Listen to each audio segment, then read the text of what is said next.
All right. Well, last week we did chapter 2, but let's get a running start at it.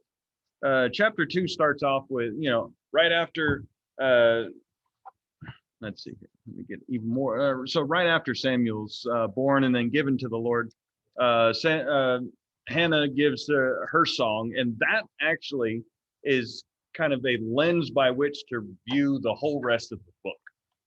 And so it's talking about, the talk no more so very proudly, let not the ignorant come before your mouth, for the Lord is the God of knowledge. By him actions were weighed, the bows of the mighty are broken, and the feeble bind on strength. So it's, talking about a whole reversal of the system that is currently there.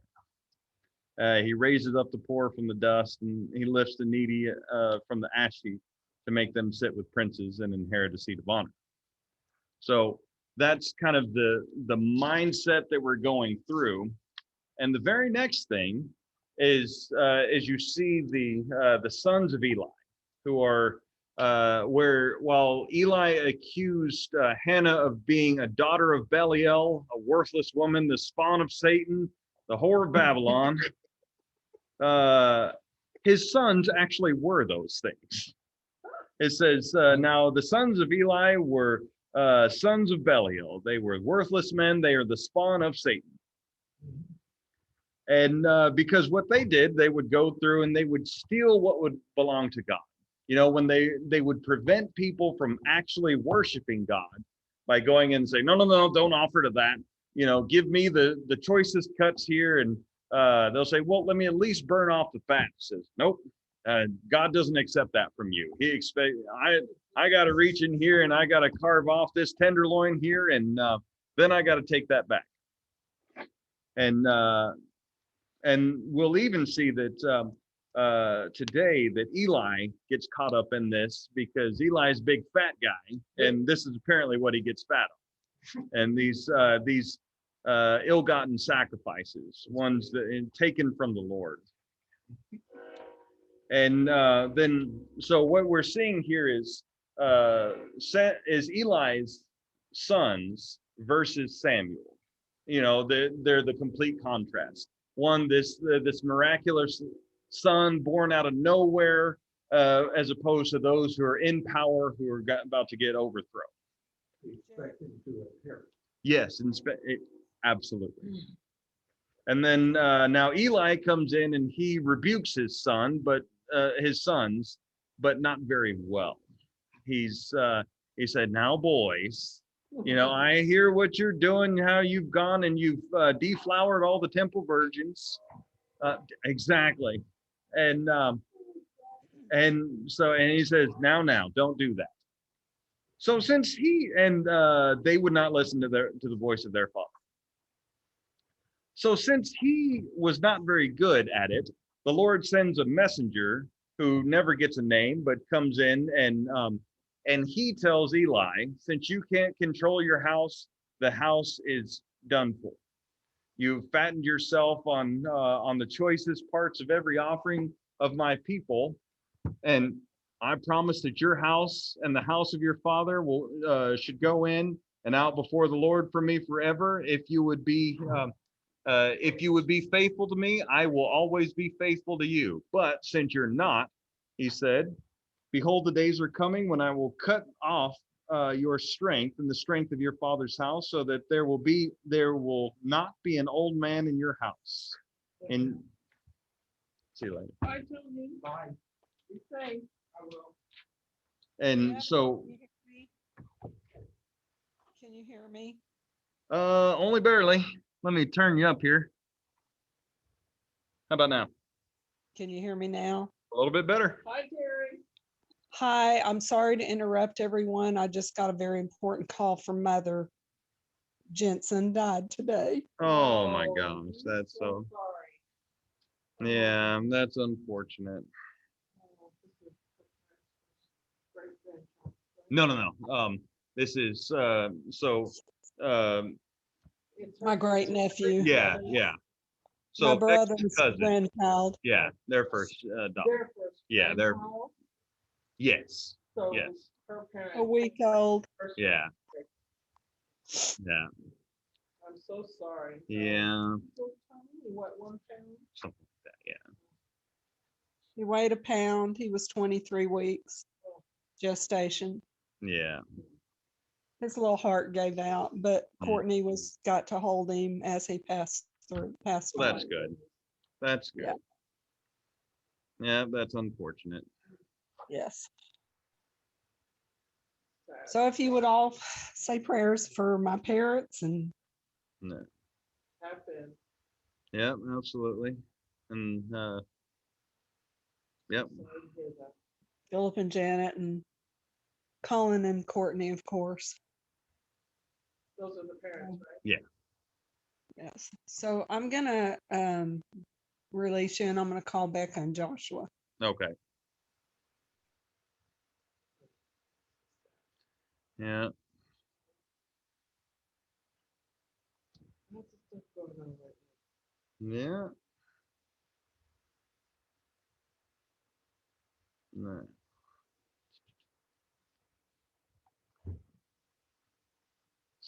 Eli and his son. Yes, yes. So that's the transition there is now Eli is cutting off their house. Now we're in the in chapter 3. So now so this is the call of Samuel. So Samuel doesn't know the Lord. He's been dedicated to the Lord, but he still doesn't know him because the voice of the Lord was it says the word of the Lord was rare in those days. And my favorite guy, Bill Creasy, says it wasn't because God wasn't speaking necessarily, it's because everyone wasn't listening. Exactly. And so, but there hadn't been a prophet since Moses.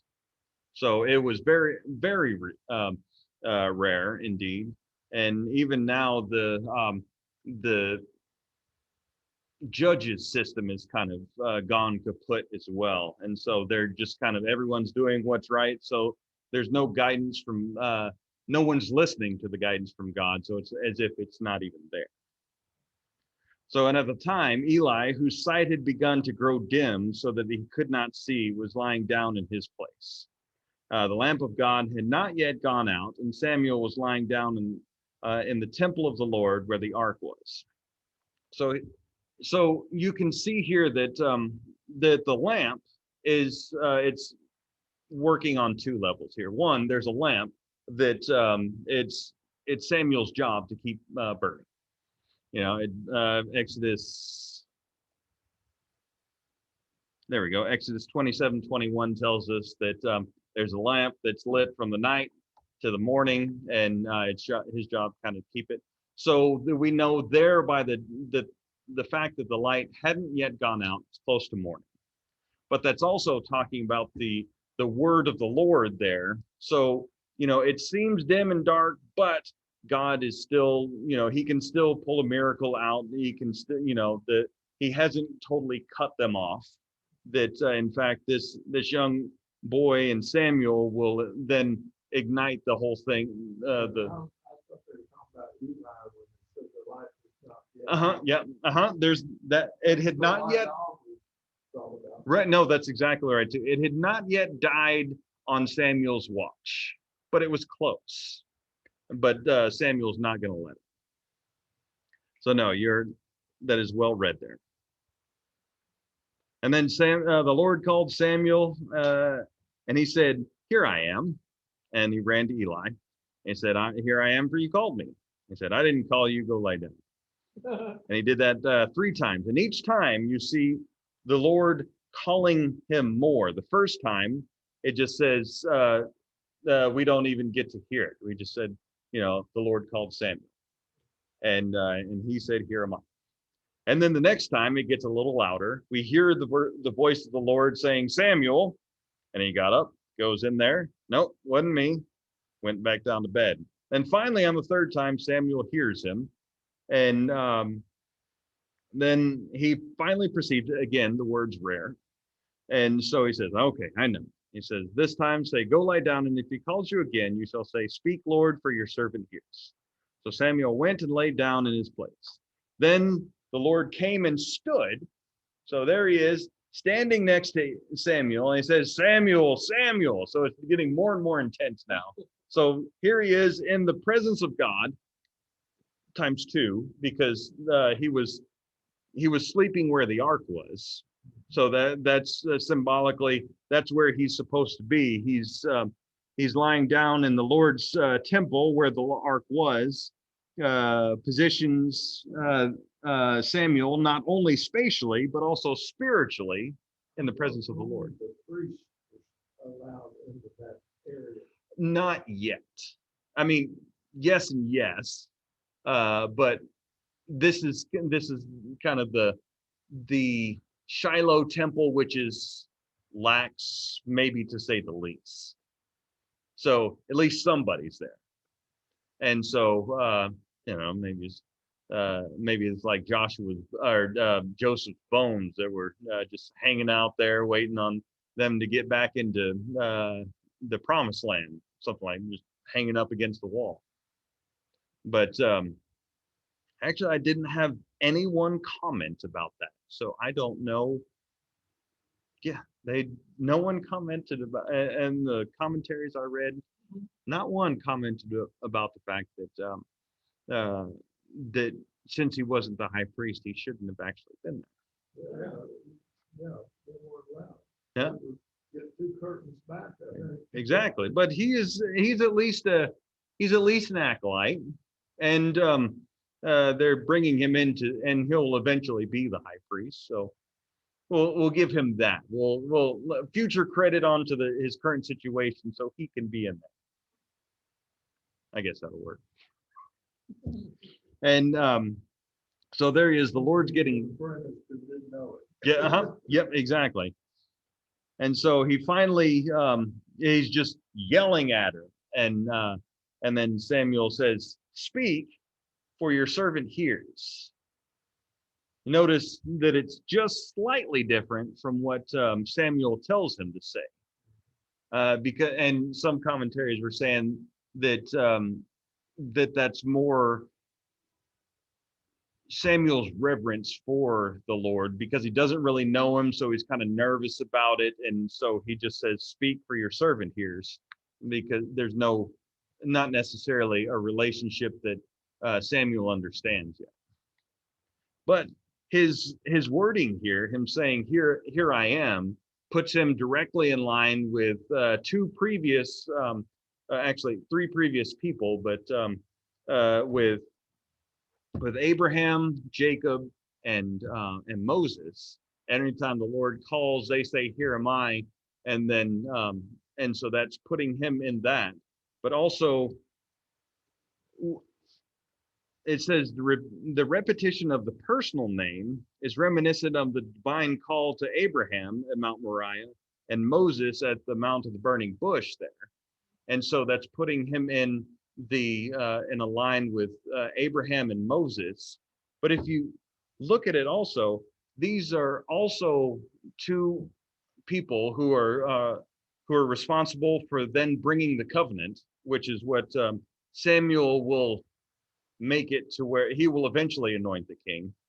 He anoints two kings, one of which will actually provide the promise in David, but also that happens with Abraham and Moses as well. Right before the actual realization of the covenant, Abraham, has Hagar and not Ishmael. So that's the covenant start. No, that's not quite. So they both have false starts here. Same thing with Moses. When he brings down the 10 commandments, and there they are with the golden calf, and he smashes them, and he has to go back up and get them again, and then okay, now we have these commandments. So both of them have false starts. With Samuel, it's going to be he anoints the king, who doesn't then get them far enough into the covenant relationship to establish a covenant with Saul, but then he does with David. He went with a pretty boy first. Yeah, right, exactly.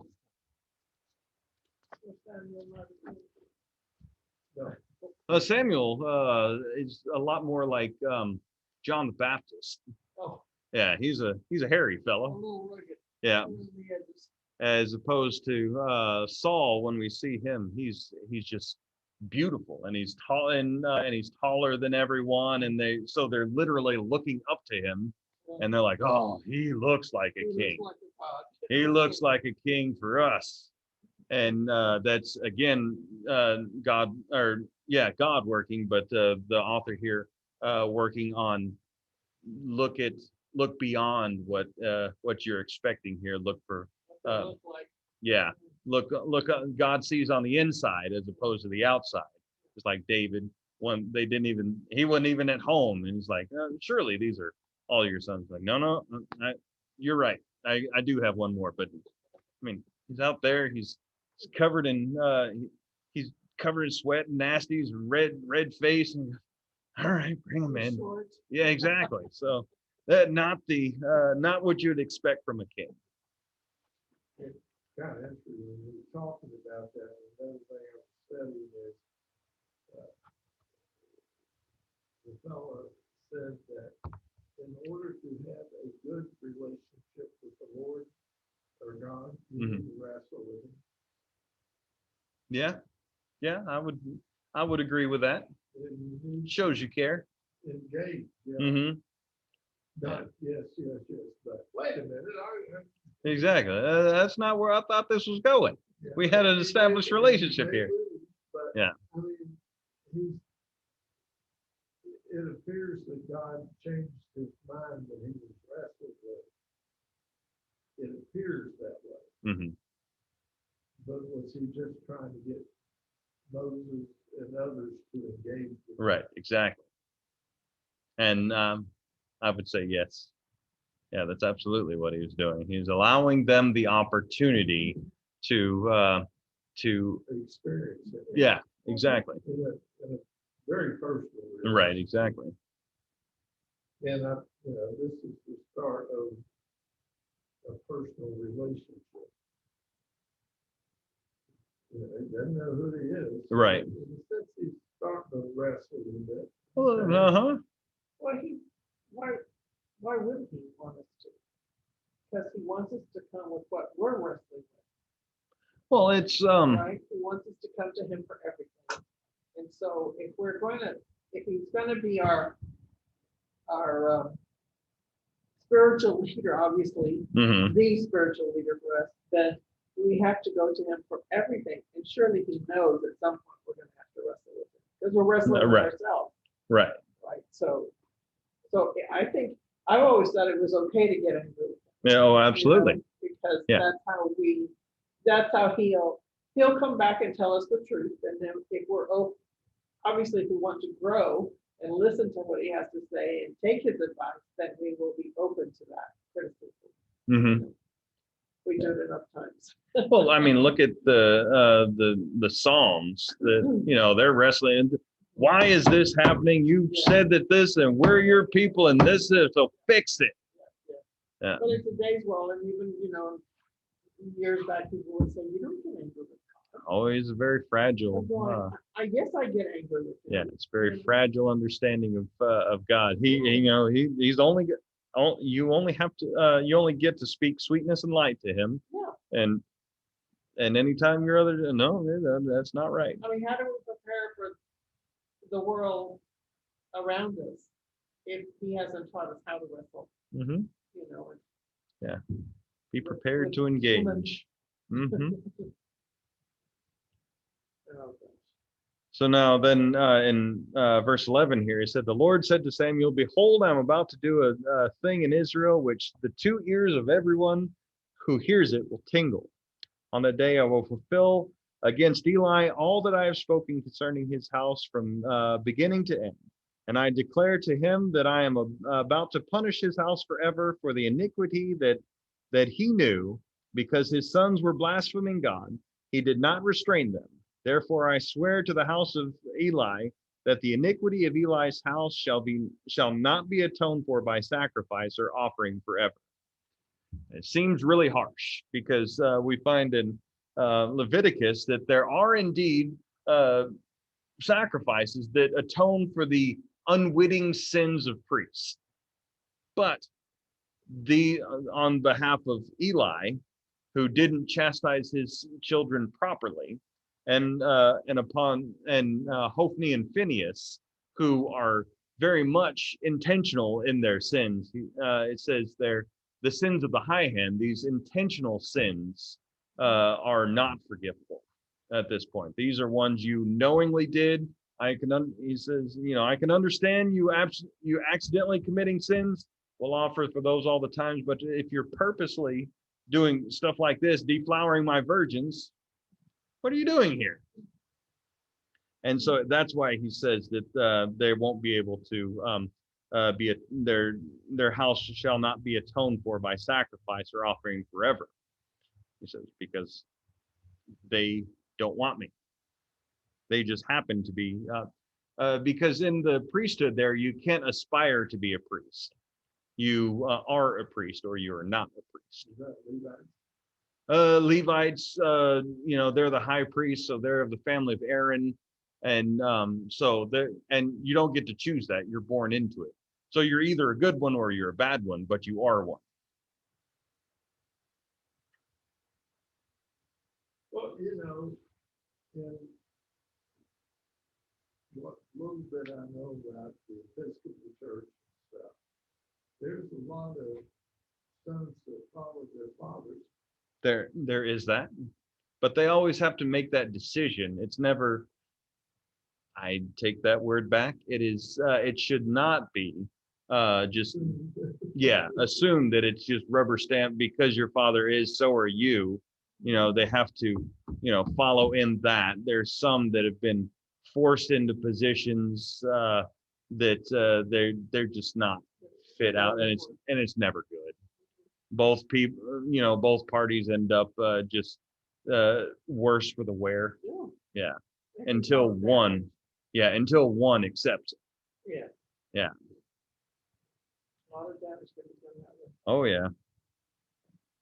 Now, so Samuel lay until morning, and it may have not been very, very long, but imagine, being given that prophecy, and you're still a youngish person, and he says, "Okay, this guy just told me this. I don't know who he is, but he told me that your whole family is going to die."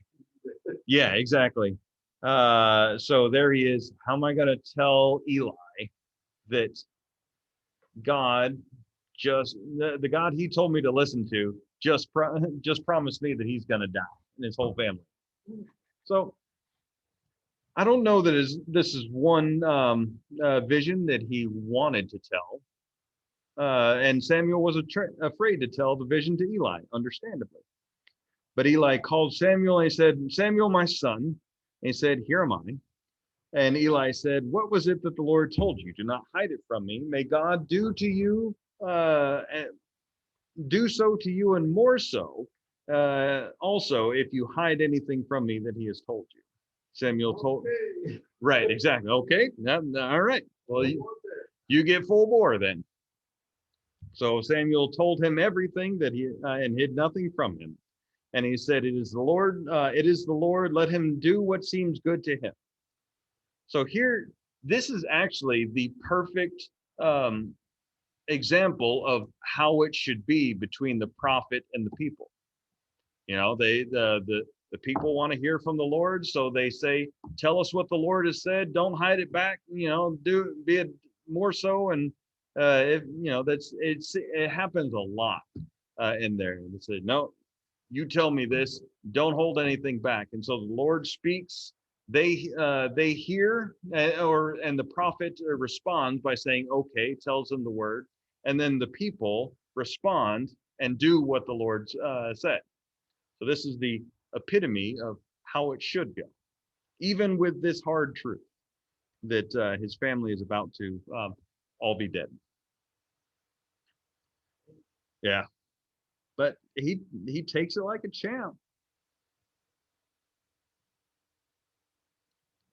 And then Samuel grew, and the Lord was with him, and let none of his words fall to the ground. And all Israel from Dan to Beersheba knew that Samuel was established as a prophet of the Lord. And the Lord appeared again at Shiloh, for the Lord revealed himself to Samuel at Shiloh by the word of the Lord. Now, it shows Samuel growing, and again, the Bible is not very good with modifying its pronouns. There's debate as to who the him here is. Who is Samuel not letting any of the words of the Lord fall to the ground? Or I think what's actually here is it's God fulfill all the things that Samuel tells him. There's no prophecy that goes unfulfilled. I think that's what it's saying. So all of the things that Samuel said, the Lord doesn't let fall to the ground. So he is a 100% perfect prophet. Yeah, the Lord's given him what to say. Exactly.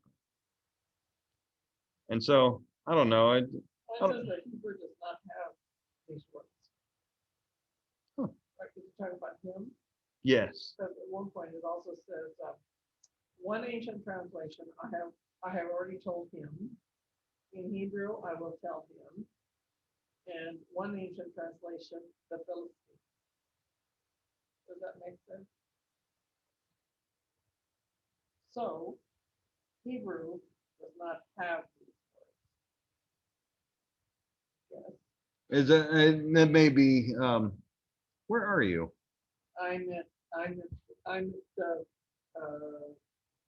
the bottom of the page, but it's for chapter 3, I'm pretty sure. Unless they're talking about the. I think they are actually talking about chapter 4. Oh, okay. And that makes a lot more sense, actually. Oh, okay. Yeah. Yeah, or at the very end, it says winged creatures. Is that in chapter 4? When it says Winged. yeah, that's when the Philistines captured the ark. I thought because we were talking about he'd already told him, is that what you were saying, that they didn't translate that, what that meant? Yeah, no, the it says, and Samuel grew, and the Lord was with him, Yes. and let none of his words. So who let, by the way this is translated here, it seems, at least in this translation, that the Lord was with Samuel, and the Lord did not let any of Samuel's words fall to the ground unfulfilled. Okay. Yeah. This one says, made come true everything that Samuel said. Yeah, Okay. same thing. Okay, I was thinking that the translation part at the very bottom was talking about that part. I'm sorry. No. It's okay, because that will come into play here in just a second. And it says, all Israel from Dan to Beersheba, that's like saying from New York to LA, from sea to shining sea, Oh, wow. from the whole thing. The word of the Lord is now everywhere through Samuel, whereas before the word of the Lord was rare, now it's everywhere, coming from Samuel. And the word of the Lord came, the word of Samuel came to all Israel. It's there's debate about where this chapter actually ends. Is chapter 4, because all of this comes later, and so it's and the Lord appeared again at Shiloh, for the Lord revealed himself to Samuel at Shiloh by the word of the Lord, and the word of Samuel came to all Israel. But one commentator was saying that that the word that came to Samuel was that all Israel went out, that just kept on going. And the word of Samuel came to all Israel. Now Israel went out to battle against Philistines. Oh, okay. That's what. Yeah. So now the Philistines here, so in the Hebrew text here, it looks like Israel is the aggressor here. Israel going out to battle against the Philistines. Well, that's happening today. Today. And it depends on which news channel is who's the aggressor. That holds consistent, because in the Septuagint, the Greek version, it says, it starts off, and it happened at that time that the Philistines mustered to fight Israel, and Israel went out to battle against the Philistines. So who is the aggressor here? Ultimately, it doesn't matter. because the Israelites here are they're going out without the notice that notice what was not said. The word of the Lord came to Samuel to all Israel. Now Israel went out to battle against the Philistines. Notice who did not tell them to go to battle against the Philistines. Yeah, God didn't tell them to go fight. No, that's not what the Ooh. beginning of chapter 4. But Uh-huh. at the bottom of chapter 3, it says, when Samuel spoke, all Israel Mhm. listened. And then fourth chapter starts with, at that time, the Philistines gathered to go to war against Israel. See, they're using that. So They're Israelites using set that. out to fight them. Yeah, so they're using the Septuagint there. My version uses the Hebrew. What is yours? Who's the aggressor? Yes, which blames Israel. Now, mine, you couldn't tell who the aggressor was. What does it say? It says, and the Lord appeared again in Shiloh, and the Lord revealed himself to Samuel at Shiloh by the word of the Lord, and the word of Samuel came to all Israel. Uh-huh. And Israel went out to battle against the Philistines. That- They encamped at, So yours is basing it on the Hebrew. it doesn't tell you who's the aggressor. Yeah, it's It just says they went to simple yeah, they just went out to yeah. So it wasn't that that the Philistines were coming out, because actually what happens is that the Philistines actually are the aggressors. Because if you look at where they're at, Aphek is it is the northernmost. I'm sorry. It is 20 miles north of their northernmost fortified city. So they're the ones who went up, and Israel went out to meet them, because they're assuming that you're coming here, you're about to come over to Shiloh, to our temple. You're the aggressors. So they go out to Ebenezer. Ebenezer, and it doesn't necessarily say this, but so the name of the Israelite camp may be ironic, because Ebenezer means stone of help. Oh, So they're not paying attention to God, the commandments, or anything like that necessarily. And here they are, camped at the stone of help, Ebenezer, and they're about to fight the Philistines. You'll remember them from Judges. They were Samson's last enemy, and he was supposed to kill them all, didn't kill them all. And so Philistine, they are sea-dwelling people, and so they dwell along the Via Maris, the road by the sea, and they've kind of taken over there. They actually apparently come from your old neck of the woods, from Crete. That's how they got there. So I blame you. And so there they are. They go, and so they're about 20 miles north of their northernmost place. 20 miles ish west of Shiloh. So everyone's moving 20 miles apparently. And so actually that's a lot of people to move 20 miles. Mm-hmm. So now the Israel went out to battle against the Philistines. They encamped at Ebenezer, and the Philistines encamped at Aphek. So now I'm confused about who's the actual aggressor, because here they encamped at Ebenezer, so they've already gone 20 miles. Yeah. And they're the ones, because if I'm just looking at the map here, a little bitty map. So here is Aphek, but that's not around. I mean, that's still well within the Philistine territory. But here at Ebenezer, they're right at the border. Each has gone 20 miles. So I still don't know who the aggressor is. So this one, verse 2, the Philistines Yes, the Philistines did attack. Gathering your army on my border, I'm gonna assume you're gonna attack, and I'm gonna get ready. I may come after you Hmm. for whatever reason or victory, but Yeah. doesn't mean I'm the aggressor. Yeah, I don't know because they're both out of their way. So I don't know who's That's what they're saying about today, you know, I guess Hamas runs Gaza, uh-huh. and they've been making trouble. Guess who has one of the what one of the names of the five fortified cities in of the Philistines name? Hamas. Gaza. Oh, Gaza, yes. Yeah. Yeah. So Yeah. the still going on. So they've been picking on Israel for some time. Mhm. And, you know, Israel is not very patient at times. Well, again, totally different Israels. Yeah. Well, yes. Yeah. that's Yeah, true. totally That's- different Israels. that's true. That's the political I'm just one. saying it just Yeah. doesn't. Yeah.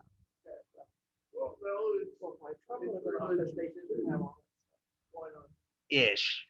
I mean, yes, but yeah, ish. because, you know, Hamas says, this was our land. We Uh-huh. didn't take it. Yeah. Yeah, well, you lost it. Yeah. Again. Yeah, exactly. So yeah, it goes. And now the Hamas or whatever you want to call Mhm. them, and most of their neighbors' sole mission in life is to completely eliminate Israel Mhm. Yeah. and Yeah. probably all the people in it. But that Israel is It's the not- I realize it's yeah. not- it's- Right. They They- don't they can realize it's not the same. Yeah, exactly. They It's a political Israel as opposed to Right. a spiritual Israel. Well, it's also a battle over water and water that is getting less than because they've dammed it. But like actual dam, not condemned A it to hell. physical Yeah, a thing. physical Yeah. dam has now made it more difficult for the flood waters and all the thing. So technology has actually made this problem worse rather than better. So they have plenty of power, just no water in a desert area that Yeah. yeah, exactly. So yeah, the best thing that they could probably do for all sides would be to undam it and then they could figure out where to get the power rather than water. Because of the two, you need water more than you need Yeah. power. But they just can't. I think there's actually two. From what, if I remember correctly, there's two, but they're all fighting over a closed system of water because it starts in the essentially in the Sea of Galilee, rolls downhill into the Dead Sea, stays there, and then goes up there. But now they've stopped it, and so the Dead Sea is apparently just shrinking. That's what I have. Yeah. Yeah, but yeah, the problem is because of the dam. But see, their Yeah. hate is such that Oh yeah. they don't see beyond that Oh. hate. Oh yeah. They just want. It just gives them a they reason to want fight. to fix it Yeah. now, and you know, you gotta do it this way and only this way, Yeah. and so they're not. Yeah. They're not being rational. I find it interesting though, and I'm not trying to get political, but because this kind of just, it's like, it's still happening. Mm-hmm. But when Trump was in office, he was, you know, he said, we stand with Mm-hmm. our number one ally, which is Israel. Mhm. Right? And any of y'all want to play silly games? We're gonna help them. So they haven't been bothered for 4 years. Wow. Really, in a way, Yeah. they really haven't had any of this stuff going on. And now Yeah. a Yeah. lot of, you know, this administration, I think, is anti-Jewish. So all of they can play. They're going, okay, we can go back to playing, you know, us against them, Yeah. kind of thing. So It's, it's the difference it's sad. between a strong individual and a frail old man. Well, Now, the fact that it's having the a border, our southern border is gone. Mhm. The stock market into that. Cost a lot. I bet Oh yeah, now they So you're saying that the Ebenezer, more or less, stone of help was them, they did not look to God for help. correct. Yeah, but yeah, because you'll notice let me get them defeated, and then we'll see, and then we'll get to that part. So the Philistines drew up lines against Israel, and when battle spread, Israel was defeated before the Philistines, who killed about 4,000 men on the field of battle. And notice here, one guy points out the fact that you have a well-trained military versus a rabble, because there it is, the Philistines, they drew up in a line. They're working very militarily, and the Israelites are just running out there and doing their thing. So they are handily beaten there. And then the people came to camp. The elders of Israel said, "Why has the Lord defeated us today before the Philistines?" So that's good that the elders have realized that it is not the Philistines that beat them, but God. Yeah, exactly. So why is God upset here is the good question that they're asking. And the last time we saw the elders talking, it was in Judges 21, when the decisions of everyone almost wiped the tribe of Benjamin off the face of the earth. You know, they killed all the women and almost everybody else, and they're like, uh-oh, now what are we going to do? Well, we got to get in fact, this whole feast that at Shiloh that Hannah was going up to every year was established because of this. So this feast is keeping the tribe of Benjamin alive. And they said, let us bring the ark of the covenant of the Lord from Shiloh, that it may come among us and save us from the power of our enemies. So the people sent to Shiloh and brought from there the ark of the covenant of the Lord of hosts, who is enshrined on the cherubim. And the two sons of Eli, Hophni and Phinehas, were there with the ark of the covenant of God. Does anyone? Yep. Right. And that is it, you are onto it, because the most corrupt people are now in charge of the ark of the covenant. And does anyone say different than in verse 3? Why has the Lord defeated us today before the Philistines? What does it say then? Let's go and bring the Lord's covenant box from Shiloh, so that Okay. he will go with us and save us from our enemies. Does yours say anything different than bring? Verse 3.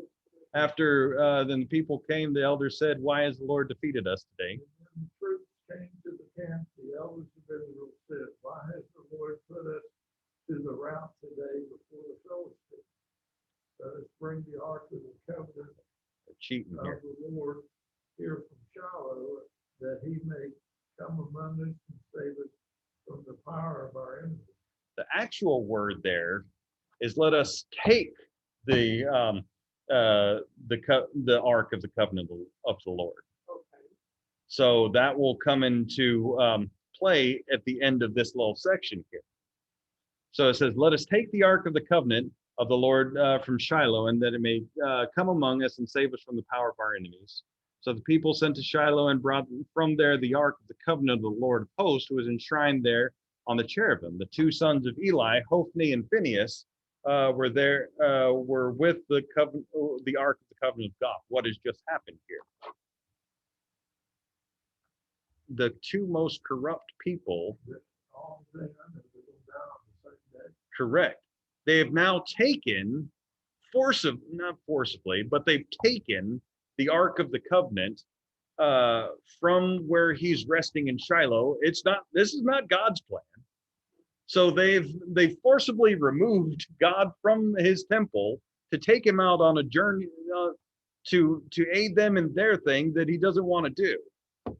So they've kidnapped God. Oh my gosh, if it wasn't enough for God already. Right. So they have now kidnapped God.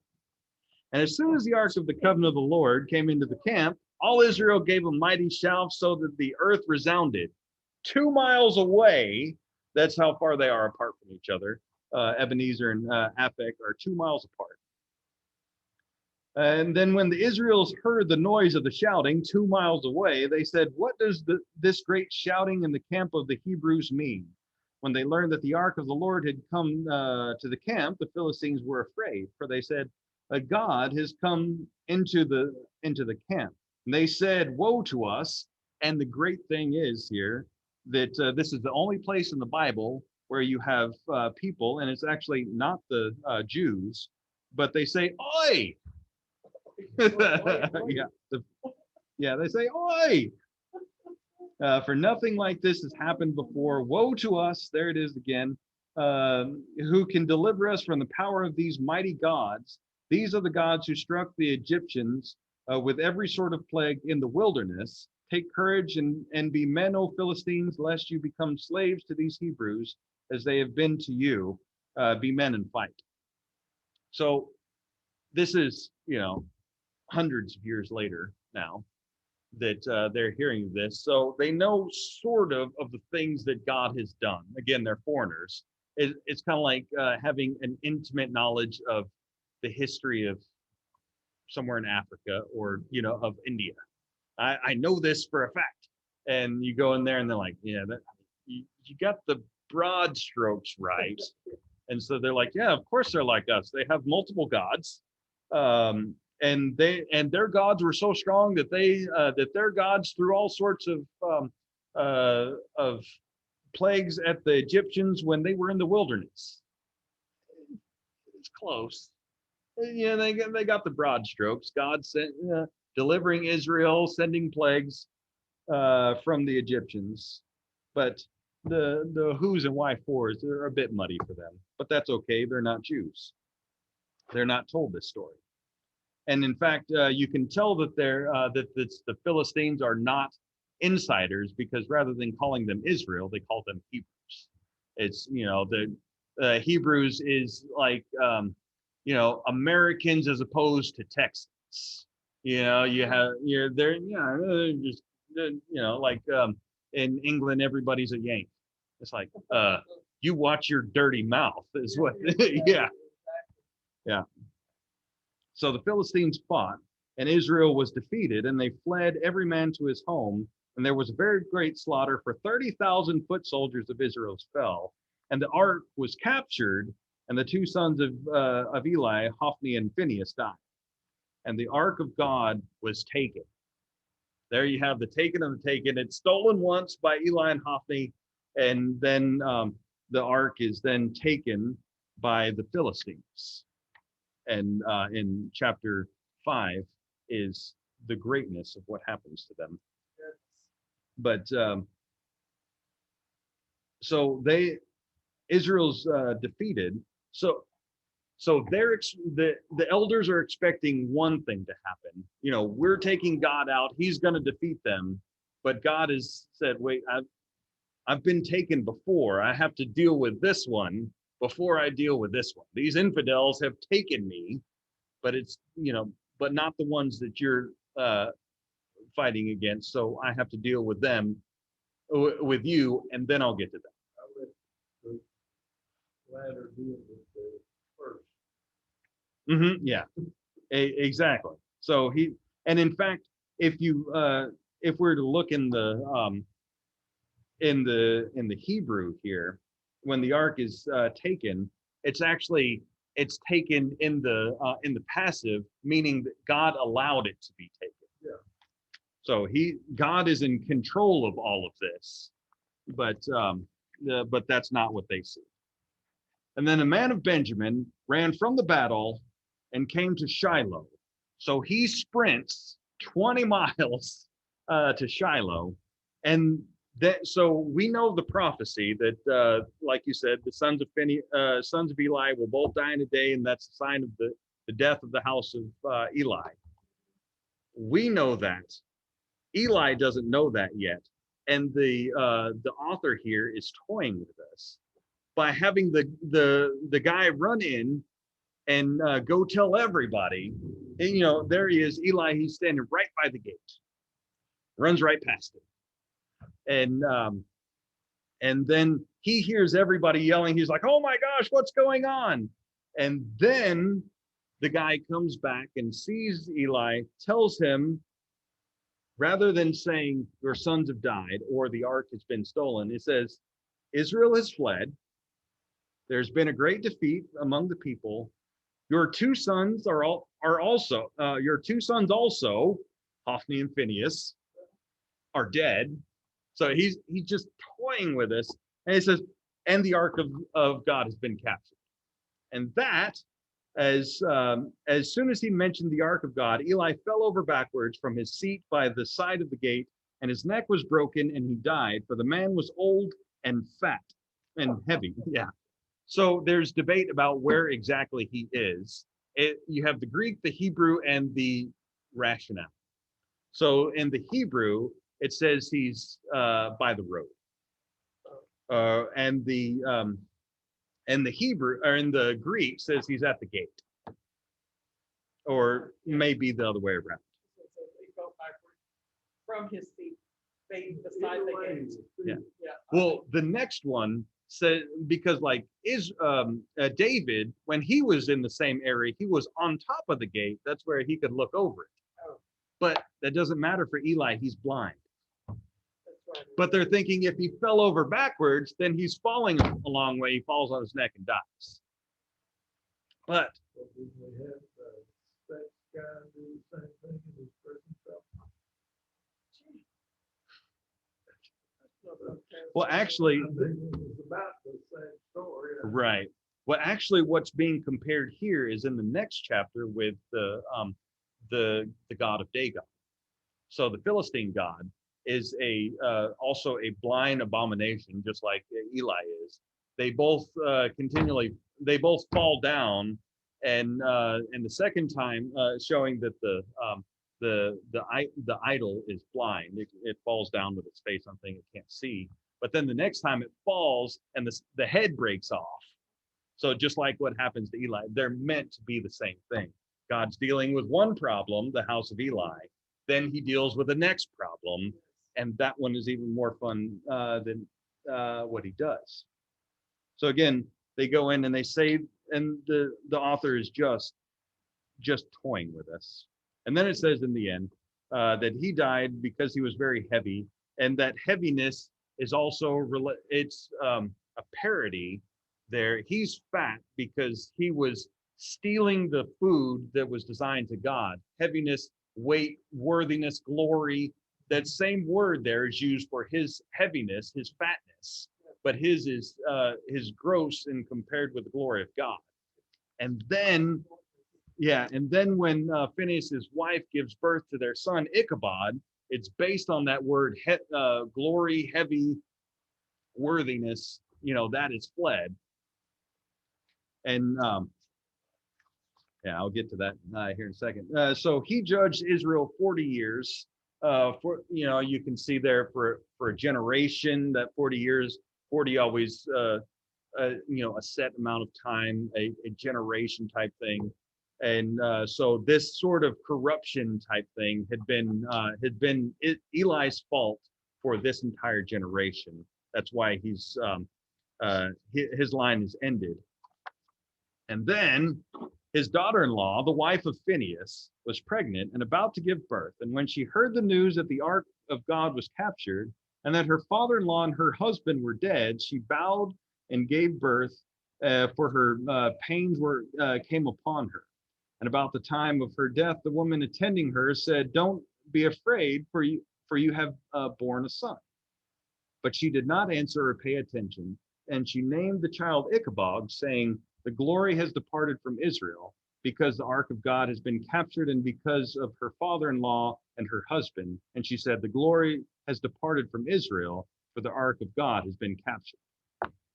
So here, she's lamenting the fact that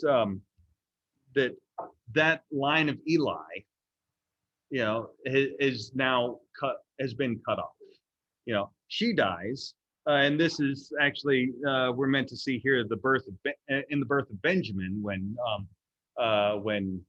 Rachel dies. Very, very similar things. It says, "And they journeyed from Bethel, and they were still some distance from Ephrath, Rachel went into labor, and she had hard labor. And when her labor was at its hardest, the midwife said to her, "Do not fear, for you have another son." And as her soul was departing, for she was dying, she called his name Benoni, but his father called him Benjamin. So that all the connections there with Benjamin, and then soon Saul will be from the tribe of Benjamin. That's why I think they're building all of that. Just as before you have Saul, Saul, Saul, Saul, Saul everywhere, now you have Benjamin everywhere. I think they're just filling the air with these words that you see them, you're like, of course it's going to be this. And so she's lamenting here that that this whole thing, her husband's dead, the father's now, father-in-law's dead, meaning that that now this glory, this heaviness, this position that she once had is now dead. Then the midwife there is saying, no, don't be, it's okay, you've born a son, meaning that seemingly, the way I take it is the midwife trying to comfort her, saying that it's okay, the line isn't dead, you've given birth to a son, and if all else fails, he will take care of you in your old age, all is well. And she's like, I don't want to hear any of that, because the glory has departed from Israel, because the ark has been captured, and because of the father-in-law and her husband. So this is the ark going, but this is also the death of that house. And so Ichabod did not. Ichabod did not die. He did not die. Yeah. But his name means no glory. Yeah, the glory has departed from Israel. Also could be glory has been exiled. Yeah. So again, if you're looking at it from the perspective of when this book was possibly written at the when Israel is in exile, Okay. then that's that's commenting on that. Where is God in the midst of us being in exile? God's back there. How are we supposed to do? God's dead. So this is also that commentary. So God spared no one from that family. No. He's had enough of it. Well, and he told them that no one's going to grow old, and in fact, in the end, you're going to be begging from the current from the good high priest, which is going to be Samuel. And I think, if I remember correctly, we'll see that come to pass. Something similar to that. Goodness. Yeah. And apparently, when it says she was bowed and gave birth, it's apparently women in this era, they would give birth kneeling over a stone, a birthing stone. Yeah, but over a birthing stone. So that's what happened. That's why it says all that. And we should not complain. Yeah, right. And that is the end of that I chapter. was pregnant. I told you that I had to go to a bathroom in rural France, and there was just a hole in the floor. Oh my. Yeah, it was just a hole in the floor. I mean, it was covered with metal, and the handles were here, and I was very pregnant, and I thought I'm gonna have to drop him right here because I was shocked that. Wow. And I was screaming. I could hear David's father out there say, he knew what was going to happen, but I didn't. But anyway, yeah. So we gotta be very grateful for Amen to that. how birth is, how children are delivered today. That's for sure. Yeah. All right. Well, let us pray. Our Father, who art in heaven, hallowed be thy name. Thy kingdom come. Thy will be done, on earth as it is in heaven. Give us this day our daily bread, and forgive us our trespasses, as we forgive those who trespass against us. And lead us not into temptation, but deliver us from evil. For thine is the kingdom, and the power, and the glory, forever and ever. Amen. Blessed be God Almighty, the Father, the Son, and the Holy Spirit be upon you and remain with you always. Amen. Actually, it was like a road,